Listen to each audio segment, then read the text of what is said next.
Hello, my name's John Natsoulas, and most of my life, early life, I worked with the human rights organization Amnesty International. I did quite a bit of fundraising and did quite a few activities, like I created the Artists for Amnesty. So really, my goal for my entire life has been to stop war, stop violence. So when you were running for president, you told me and the American people that you were going to stop the wars. Instead, you've continued the wars. I appreciate that you wanted to free those people in these different countries, but however, at this point, I think it would be best suited if we started spending money and started working on peace around the world. What if you took all the money you're spending on war and found ways to financially reward these countries for peace? So I think that clearly the answer right now is not the economy is not really that big of a deal. Everything's not a big deal. But the big deal is if you took all these soldiers back to the United States. For example, today, you're not going to believe what happened to me. 2 Marines helped me hang a 21-foot painting. And we had a dialogue, and it was really refreshing. That happened this morning. And what I'm trying to say is, what if the Marines came home and helped the people that are struggling in New Orleans and the South and everywhere, the whole country? That would be great. We have enough problems in this country that we could do that. Now, financially, if you want to spend money on trying to stop dictators, there's a better way. The way would be to financially help the people of those countries have a better life.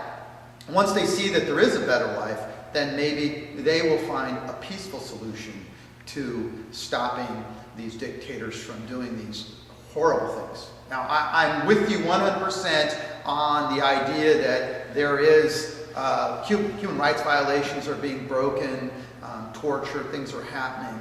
But I think first we really need to just cut all this stuff out. Libya, now we're talking about Syria. What can we do? I think Jimmy Carter was on the ball, trying to discuss this, work this out, and I think you have the ability. The other thing I wanted to mention was that the Workers' Project Administration was one of the great acts that happened during our Depression. Another great thing that happened in this country was the GI Bill, and I think that caused a renaissance in America. The soldiers coming home without legs and arms have no ability to go to college. Their ability to go to college is very difficult.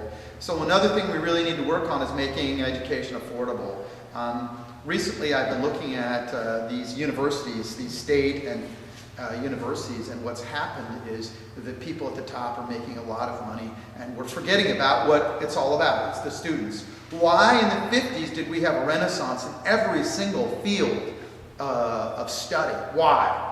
Because we allowed a lot of people to go to college. So I think those are the things that you really need to look at. And for me, as an American citizen, I really think that I'm in pain that when I traveled in the 70s and 80s all around the world, I had no problems being an American. Now, I'm not looked at as a good human being. And that really hurts me because I'm being judged before I've acted. And I only have good intentions for all human beings on earth. And for you to speak on my behalf and create these problems. The excuse that your predecessor created all this stuff doesn't make any kind of difference to me or any of us who really care about humanity. So let's make a difference right now, and let's just stop all this violence. I love Hillary Clinton saying let's send an envoy to these countries. Let's talk about it. It's a very smart thing. So I think we can make a difference if you lead us in the right way. And you promised us that you were going to stop all the soldiers would come home. There would be no more wars. How can you do that? And now you're running for president again against these awful human beings, and you're our only hope. Great. And where are we? We're in Davis, California, and we're in front of the Burning Man portal, which is a which is a place during every summer where a lot of peace and a lot of wonderful humanity and a lot of love happens. And I think that why, when 50,000 people congregate up in the desert for a week, is there no violence? It's a good question. There's no violence. And they actually create a city with no violence for 1 week. So I'm at the cusp of the portal right now. I'm going in. Okay. I hope you can make a difference. Thank you.